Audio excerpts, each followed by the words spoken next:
Bonjour à toutes et à tous, ce podcast vous est présenté par Franck Gonzalez.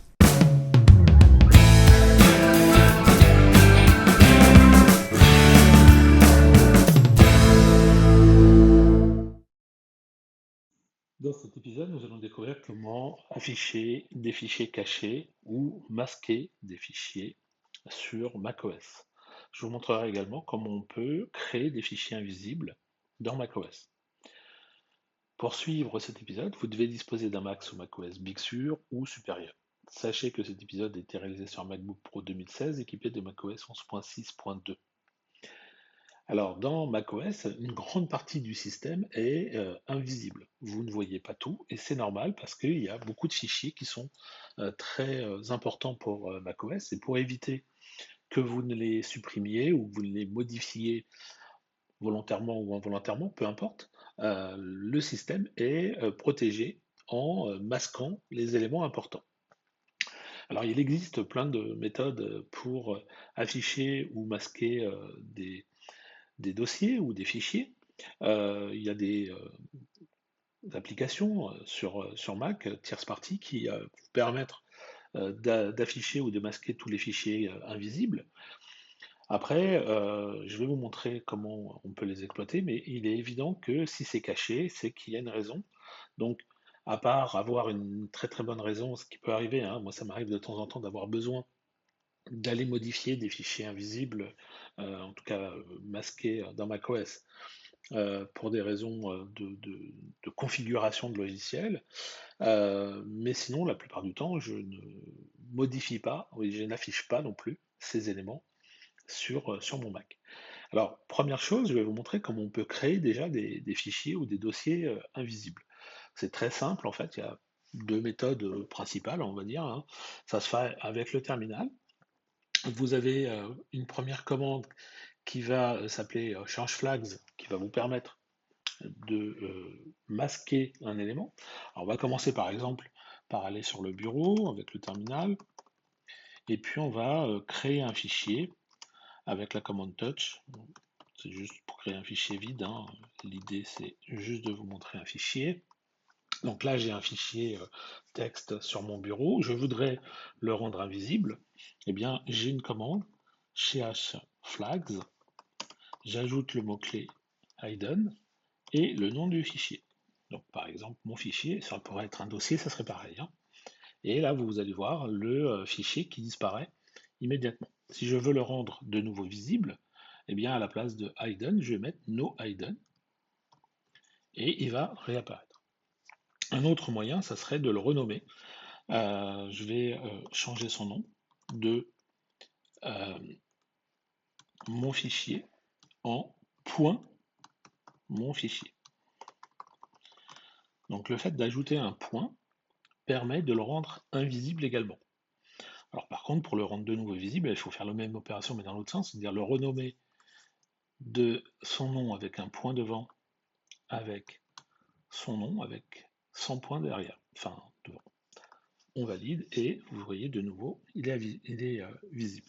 Je ne peux pas le faire dans l'interface graphique. Si j'essaye de renommer mon fichier en point mon fichier, le système me dit que j'ai pas l'autorisation, je ne peux pas créer de fichier ou de dossier qui commence par un point, parce que c'est réservé au système. On vient de voir qu'avec le terminal, lui par contre, il n'a pas de problème particulier avec ça. Donc, si je veux le rendre invisible, on est d'accord, je peux utiliser la commande change flag, c'est la plus simple. Hop, il est invisible. Et puis maintenant, je voudrais le voir, mais je ne connais pas, ou je voudrais voir tous les éléments qui sont sur mon Mac, qui sont invisibles, mais je ne sais pas le nom des fichiers, le nom des dossiers, etc. Alors, il y a un raccourci clavier qui est relativement simple, hein. Il faut que je sois dans le Finder, hein. Attention, si vous êtes encore dans le terminal, ça ne fonctionnera pas. Donc, je clique bien sur le bureau pour me rendre sur le Finder. Et je vais appuyer, si je suis sur un système français avec un clavier AZERTY, sur la touche Fonction, FN, Commande, Shift, Point. Et là, vous voyez, il y a mon fichier invisible qui est réapparu. Mais alors, il n'y a pas que lui, hein, parce que si j'ouvre Macintosh HD, vous voyez que j'ai tout un tas de fichiers et de dossiers qui sont apparus à la racine de mon disque dur. Alors, c'est pas parce que je vois ces éléments-là que je peux aller les modifier, hein. On est d'accord, il y a quand même un ça a une protection. Par contre, je peux me rendre dans les dossiers, je peux rentrer dans les dossiers sans aucun problème.